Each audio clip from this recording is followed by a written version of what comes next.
Now, after a long absence, she's back on the screen in a new film that's all in the family, her family. Here's Seth Doane. There are plenty of strange stories hidden behind Hollywood's golden age, but few are as unsettling as the one involving Sophia Loren and Peter Sellers. What began as a simple co-star relationship on a major film set soon took a turn that nobody expected. While Loren believed she had gained a friend, I owe him everything I obtained from my career now because he had... Sellers became increasingly consumed by thoughts of the Italian actress.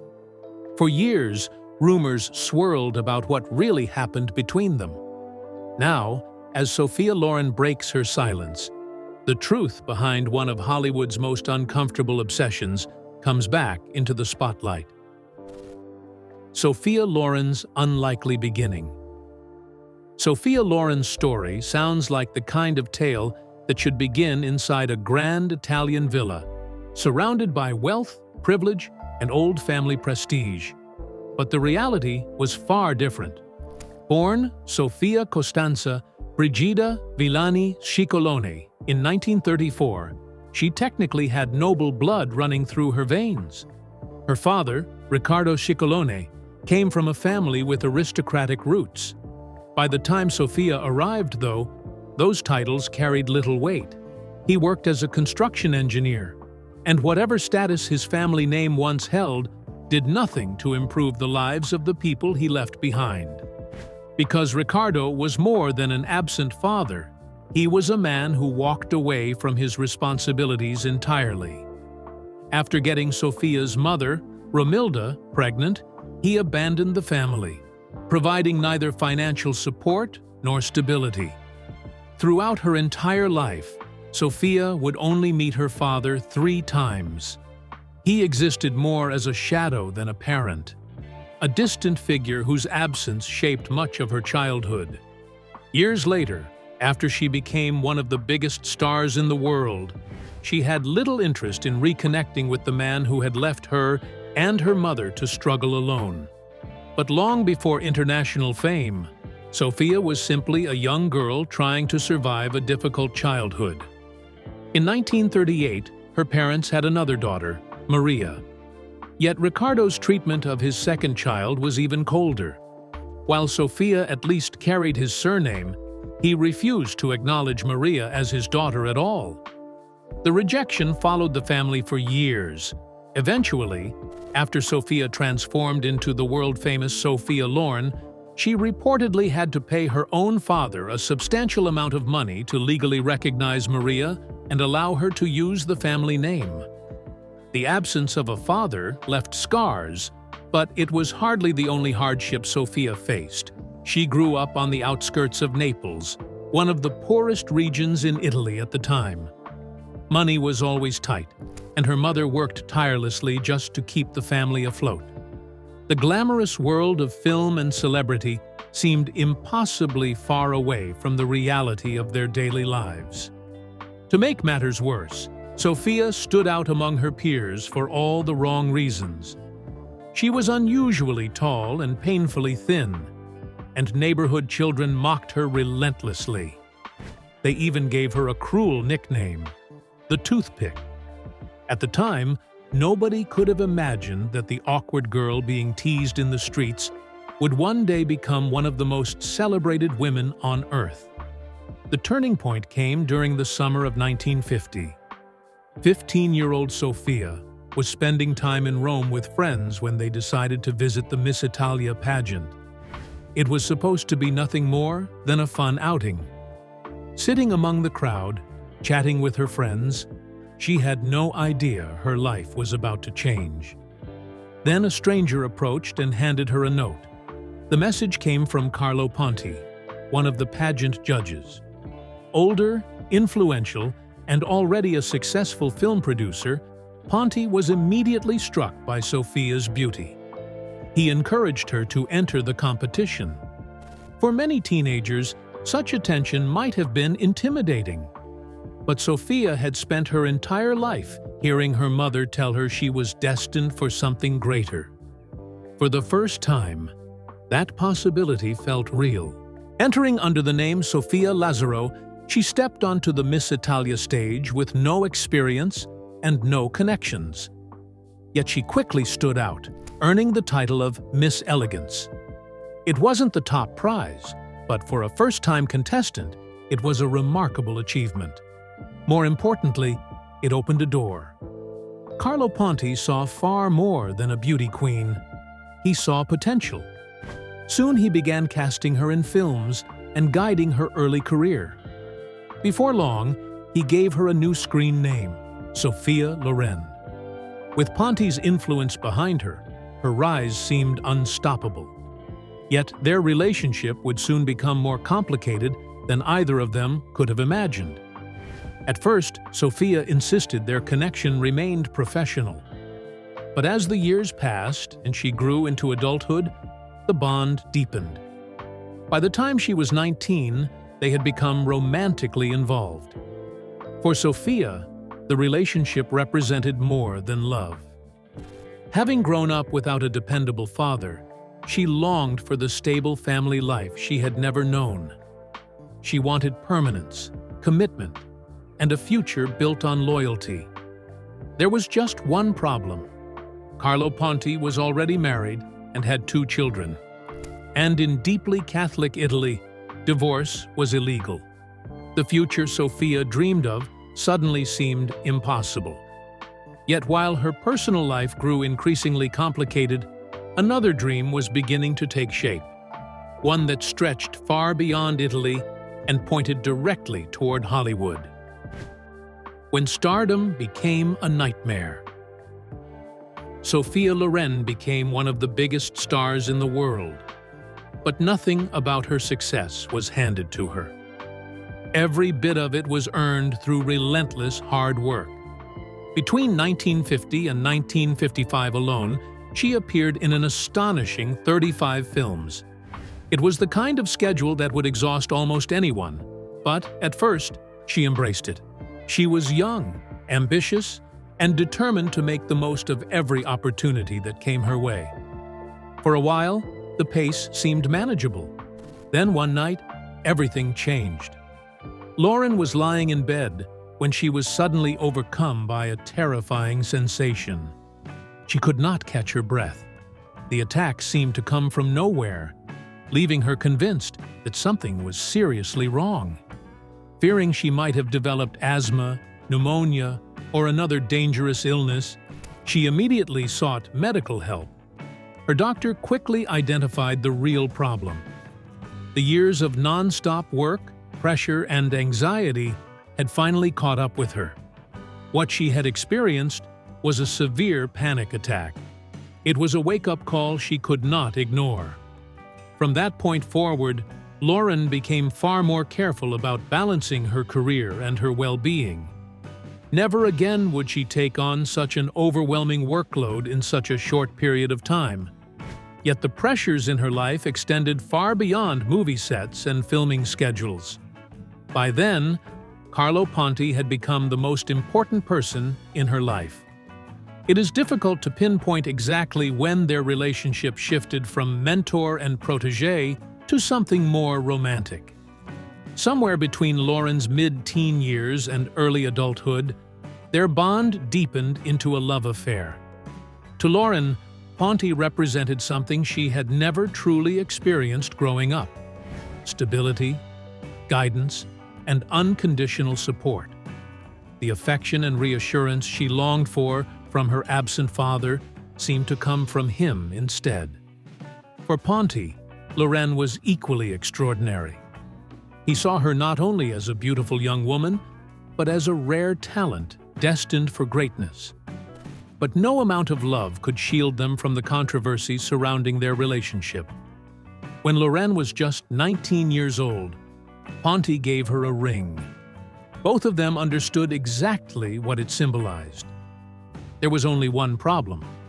Ponti was still married. Overjoyed, Loren rushed home to show her mother. The reaction was far from enthusiastic. Her mother immediately saw the situation for what it was. Ponti was nearly 40 years old, already married, and the father of 2 children. Loren was still a teenager with her entire future ahead of her. The concerns were understandable, but they made little difference. By then, Loren's career was moving at incredible speed. She had begun acting in Italian films at just 16, and within only a few years, her beauty, charisma, and screen presence had captured international attention. Hollywood executives became obsessed with signing her. Major studios competed fiercely for her signature, but Paramount Pictures won the battle.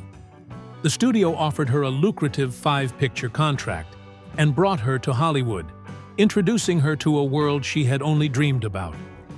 The welcome she received was unforgettable. Hollywood loved spectacle, and Paramount spared no expense. A lavish party was organized to celebrate the arrival of the stunning young Italian actress. For Loren, it felt almost surreal. Suddenly, she was surrounded by the very stars she had spent years watching on movie screens.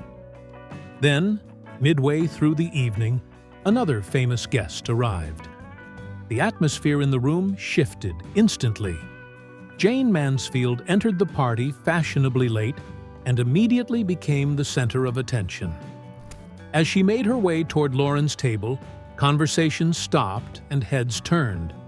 Years later, Loren would recall that this was the moment the party truly became memorable. Fortunately, photographers were there to capture the encounter. One particular image from that night would go on to become one of the most famous photographs in Hollywood history. But Hollywood offered Loren more than glamorous parties and iconic photographs. It also seemed to offer a solution to the biggest problem in her personal life. At the time, obtaining a divorce in Italy was nearly impossible. In neighboring Mexico, however, it was considerably easier. Hoping to finally build the legitimate family they both wanted, Ponte secured a Mexican divorce from his first wife. Soon afterward, he and Loren married by proxy. For a brief moment, it seemed as though all their problems had been solved. They were wrong. The legal situation quickly spiraled into a nightmare. Italian authorities refused to recognize the divorce, which meant they did not recognize the marriage either. Suddenly, both Loren and Ponte faced serious legal consequences if they returned home. Ponte risked prosecution for bigamy, while Loren could face charges related to their relationship. The situation was both absurd and devastating. For years, Loren found herself trapped between the life she wanted and the reality she was forced to live. Even when the couple returned to Italy, they had to be incredibly careful about how publicly they presented themselves. Later, after relocating abroad and eventually marrying legally in France, the complications still lingered. At one point, they even had to annul their marriage to avoid further legal trouble. The relationship remained suspended in uncertainty for years, and during that period, Loren found herself surrounded by some of the most famous and attractive men in the world. Hollywood had embraced her completely. One evening, she learned she would be meeting 2 of the industry's biggest names, Frank Sinatra and Cary Grant. Her first impressions could not have been more different. Sinatra struck her as warm, charming, and approachable. Grant, on the other hand, seemed distant and difficult, at least initially. Hollywood was a surprisingly small world, and their paths would cross many more times in the years ahead. Meanwhile, Loren's career continued climbing at an astonishing pace. What could have been an intimidating environment for a young woman from the outskirts of Naples instead became a place where she thrived. Her Paramount contract opened doors across the industry, and audiences around the world quickly fell in love with her. Within only a few short years, Sophia Loren was no longer simply an Italian actress with international potential. She had become a genuine global star, and remarkably, her rise was only just beginning. As the 1950s gave way to the 1960s, Sophia Loren's career entered an entirely different league. She was no longer simply a rising European actress or a promising Hollywood import. She had become a global phenomenon. Whether audiences were in Rome, Paris, London, or Los Angeles, they knew exactly who Sophia Loren was. Her fame seemed to grow with every passing year. The peak of that success arrived in 1964 when she received an astonishing $1 million salary to star in The Fall of the Roman Empire. At the time, it was an extraordinary amount of money and a clear sign of just how valuable she had become. The young woman who had once struggled through poverty in wartime Italy was now one of the most sought-after stars on the planet. For her mother and Carlo Ponti, it was the fulfillment of a dream they had believed in from the very beginning. But success often comes with a hidden cost. Behind the glamour, awards, and enormous paychecks, Loren was carrying a deep personal pain. More than anything, she wanted to become a mother. Several times she became pregnant, and each time she hoped her dream was finally coming true. Each time, heartbreak followed. Loren suffered multiple miscarriages, enduring the emotional devastation over and over again.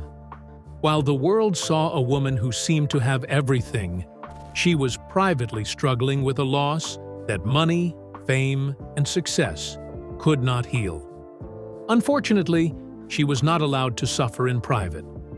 The tabloids quickly discovered her fertility struggles and turned them into headlines. Reporters speculated endlessly about her pregnancies, her health, and her marriage.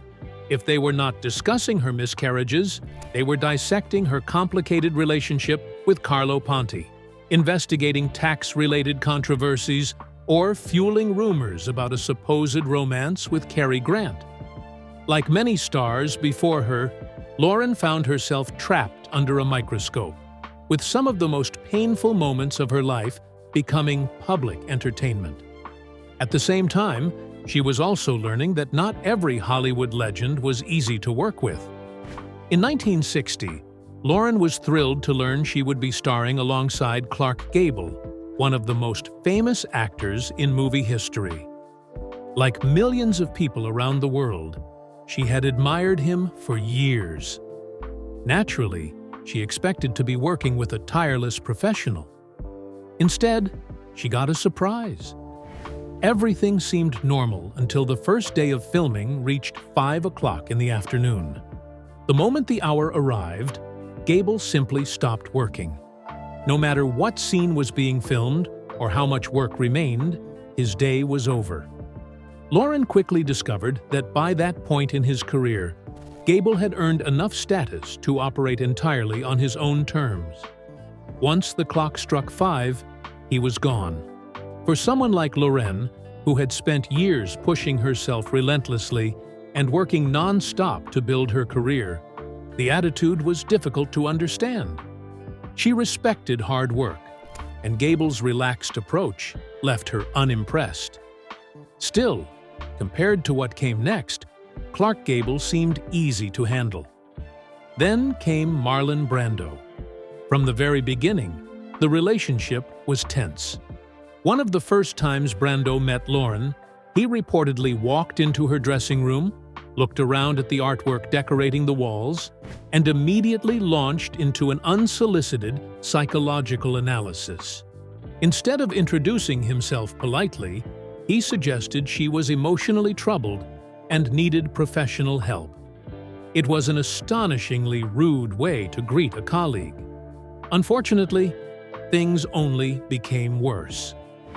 Brando developed a habit of invading Loren's personal space. Before one scene, he began touching and stroking her back without permission. Loren immediately told him to stop. Yet once filming began, he did it again. This time, she confronted him directly. She warned him that if he touched her again without permission, she would slap him. Many people might have taken the warning seriously. Brando did not. Instead, he reportedly put both hands on her. That decision triggered an explosion. Loren, known for her strong personality and fiery temper, turned on him immediately. She loudly and firmly made it clear that his behavior was unacceptable and would never happen again. The message got through. After that confrontation, Brando reportedly never touched her again without permission, but any chance of friendship between them was gone. The hostility continued throughout production. Brando began making insulting remarks about Loren behind her back, including crude jokes about her eating habits and even comments about her breath. The remarks were childish, unnecessary, and only deepened the tension between the two stars. As filming dragged on, their relationship deteriorated further. One of the most uncomfortable moments came during the filming of a romantic kissing scene. Kissing scenes are awkward enough under normal circumstances.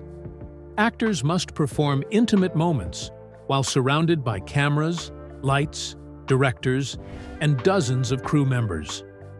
Brando somehow managed to make the situation even worse. During one take, he whispered something insulting into Loren's ear. The comment immediately upset her, and she stormed away from the set, furious. What should have been a routine scene quickly became another confrontation. The director called for additional takes. By the third attempt, the situation reached a breaking point. According to Loren, Brando bit her lips so hard during the kiss that it actually drew blood. That was the final straw. The experience left such a negative impression that the two never worked together again. For Loren, it became one of the most unpleasant professional relationships of her career. Yet, remarkably, even Brando's behavior would not earn the title of her most troubling co-star. As difficult as he was, another actor would eventually leave an even stranger and more disturbing impression on Sophia Loren. That actor was Peter Sellers. Sophia Loren breaks silence on Peter Sellers stalking her. In 1960, Sophia Loren signed on to star in The Millionaires, one of the most important projects of her rapidly growing career. At the time, however, the production still had one major problem. The leading man had not been cast. The filmmakers eventually approached Peter Sellers, already one of Britain's most recognizable comedic talents thanks to his work on The Goon Show. At first, Sellers showed little enthusiasm for the project. The role itself did not particularly excite him, and he seemed ready to pass on the opportunity altogether. Then he learned who his co-star would be. The moment Sophia Loren's name entered the conversation, everything changed. Suddenly, Sellers was eager to sign on. By his own admission, he rarely had the chance to appear opposite glamorous leading ladies, and the opportunity to work alongside one of the most celebrated women in the world was impossible for him to resist. For Loren, who was still only in her mid-20s, the news probably sounded flattering. After all, Sellers was already a major star in his own right. Having an actor of his stature excited to work with her seemed like a good sign. At first, everything appeared perfectly normal. The two got along extremely well during production. They laughed together, spent time talking between scenes, and developed what Loren believed was a genuine friendship. From her perspective, it was simply a warm and professional connection between co-stars. But for Sellers, the feelings ran much deeper. As filming continued, his admiration gradually evolved into something far more intense. What began as fascination soon turned into obsession. Eventually, he could no longer keep those feelings to himself. One evening, during a social gathering, Sellers openly declared his love for Loren in front of everyone present. The situation was awkward enough on its own, but it became even more uncomfortable because both Loren and Sellers' wife, Anne Howe, were there to witness it. The moment left little doubt about how deeply infatuated he had become. The problem was that Loren did not share those feelings. Throughout their time together, she reportedly had no romantic interest in Sellers whatsoever. While he became increasingly fixated on her, she viewed him as nothing more than a friend and colleague. As a result, much of their interaction became an exercise in politely but firmly deflecting his advances. Unfortunately, Sellers refused to let the matter go. His obsession began spilling into every corner of his personal life. One of the most striking examples came when he reportedly woke his young son in the middle of the night to ask whether he should divorce his wife. It was a startling question for any child to hear, especially considering that the relationship he was contemplating leaving his family for existed largely in his own imagination. Back at home, the strain became impossible to ignore. Anne Howe later described how dramatically her husband changed after meeting Loren. According to her, he became completely captivated by the actress. As his fixation grew, his relationship with his wife deteriorated. She recalled feeling less like a partner and more like a parental figure as he withdrew emotionally from their marriage. For those who knew Sellers well, the behavior was troubling, but not entirely surprising. He had a tendency to become consumed by people who fascinated him, building elaborate fantasies around them. Later in life, he would display similar patterns in other relationships, including an intense fascination with Princess Margaret. The obsession with Loren, however, seemed to leave one of the deepest marks.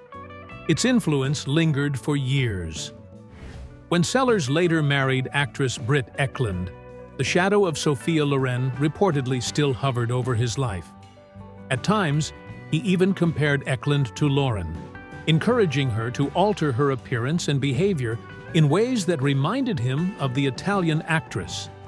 Decades later, the full truth about what actually happened between Sophia Loren and Peter Sellers remains something of a mystery. Some of Sellers' closest friends believed their relationship eventually became physical. Others insisted there was never any romance at all. The uncertainty was so great that even Anne Howe admitted she never truly knew what had happened between them. Loren, for her part, has always maintained the same position. According to her, there was never a romantic relationship. She consistently described Sellers as a friend and denied that anything physical ever occurred between them despite his obvious feelings. Whatever the truth may be, there is little doubt that Sellers spent years emotionally invested in someone who did not return his affection. As he grew older, that reality appeared to weigh heavily on him. After surviving several heart attacks later in life, Sellers reportedly reflected on many of his past decisions while speaking with his son Michael at his chalet in Gstaad. Among the regrets he discussed was his overwhelming obsession with Sophia Loren. Looking back, he seemed to recognize how much emotional energy he had devoted to a relationship that never truly existed in the way he imagined. Yet, as complicated as the story between Sophia Loren and Peter Sellers was, it pales in comparison to another relationship that would follow her throughout much of her Hollywood career. Because when it came to Sophia Loren and Cary Grant, the line between friendship, romance, and what might have been was far more difficult to define. The Hollywood love story that failed. Sophia Loren first crossed paths with Cary Grant at a glamorous Hollywood gathering hosted by Frank Sinatra. It should have been the perfect introduction. After all, Grant was already one of the biggest stars in the world, and Sophia was eager to meet the legendary leading man she had admired on screen for years. Instead, the evening got off to a rough start. Grant arrived nearly 2 hours late, leaving Sophia waiting far longer than she expected. By the time he finally appeared, her excitement had already started to wear thin. Then came his opening remark about Italians having unusual names, a comment that only made matters worse. The sophisticated, charming Cary Grant she had imagined seemed nowhere to be found. At first glance, he struck her as more awkward than enchanting. But first impressions have a way of changing. At the time, both Grant and Loren were navigating complicated chapters in their personal lives. Grant was trapped in an unhappy third marriage, while Sophia remained deeply devoted to Carlo Ponti. Yet the legal complications surrounding her relationship with Ponti left her future uncertain. The stable family life she had always dreamed of still seemed frustratingly out of reach. Then came the pride and the passion in 1957.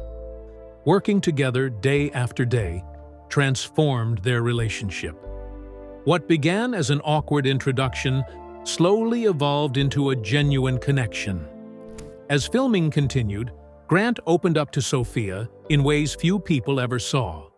Among the deeply personal stories he shared was one of the most painful experiences of his life. He revealed that his father had committed his mother to a mental institution and then spent years telling the family that she had died. It was a devastating secret that Grant rarely discussed, yet with Sophia, he felt comfortable enough to reveal it. For Loren, the experience was almost surreal. Not only was she spending time with one of Hollywood's most celebrated stars, but she was also seeing a side of him hidden from the rest of the world. Beneath the polished image was a vulnerable man carrying emotional wounds of his own. For a while, it felt like the beginning of a fairy tale. Unfortunately, reality soon complicated everything. At the time, Grant was still married to screenwriter Betsy Drake. Drake had even written a film called Houseboat specifically for herself and her husband to star in together. But Grant had other plans. Determined to work alongside Sophia, he reportedly pushed for the script to be rewritten so Loren could take over the leading role originally intended for his wife. The decision created tension and controversy, and it only deepened the already complicated situation surrounding their growing relationship. Sophia was just 22 years old. Grant was 52. She still loved Carlo Ponti, even if their future seemed uncertain. Meanwhile, Grant appeared increasingly convinced that she was the woman he wanted to spend his life with. Then one evening, during a quiet dinner together, he decided to take a leap. Looking directly at Sophia, he asked her to marry him. It was a life-changing question, and she simply did not have an answer. Caught between two very different futures, Loren could only admit that she didn't know what to do. Shortly afterward, she traveled to Greece for another film project. Upon arriving at her hotel, she found a bouquet of roses waiting for her, along with a note from Grant. Throughout their relationship, he had become known for grand romantic gestures, often sending extravagant displays of flowers. This time, however, the message felt different. It was gentler, more restrained, almost as if he understood the weight of the decision before her. The choice now belonged entirely to Sophia. There was no denying Cary Grant's appeal. He was handsome, charismatic, successful, and deeply romantic. He showered her with affection and made no secret of his desire to build a future together. For a woman who had spent her childhood longing for stability, he appeared capable of offering exactly the kind of family life she had always wanted. Yet there were reasons to hesitate. Carlo Ponti remained a constant presence in her life. He loved her, supported her career, and understood her world in a way few others could. Most importantly, he shared her culture, her language, and the experiences that had shaped her. Sophia also understood the risks. Both she and Grant were involved with other people when their romance began. She had watched how harshly the media treated women caught in similar situations and knew that public opinion could be unforgiving. Eventually, she realized where her heart truly belonged. Despite all the uncertainty, she chose Carlo Ponti. It was a decision she would never regret. After years of legal obstacles and complications, the couple finally managed to secure the future they had fought so hard for. They remained together until Ponti's death in 2007. But before reaching that happy ending, there was still one final challenge. Sophia and Cary Grant still had to work together on Houseboat. The situation was understandably awkward. Grant had hoped she might change her mind, but she never did. Over time, he accepted her decision, and although their romance ended, their friendship survived. The two remained close for years, and Grant later congratulated her when she and Ponte started a family. As the decades passed, Sophia Loren's career continued reaching new heights. She evolved from promising newcomer to international movie star, then from movie star to global sex symbol. By the 1980s, she had become something even rarer, a true cultural icon. She published best-selling memoirs, brought her life story to the screen, and even portrayed both herself and her mother in a film adaptation of her journey. She also entered the business world, becoming the first female celebrity to launch her own perfume line. Yet awards, films, and accomplishments only tell part of the story. What truly separates Sophia Loren from so many of her contemporaries is the sense of mystery and timeless elegance that continues to surround her. Decades after her rise to fame, she remains one of the most recognizable and admired figures in entertainment history. Many stars have achieved success. Many have become legends. But there has only ever been one Sophia Loren.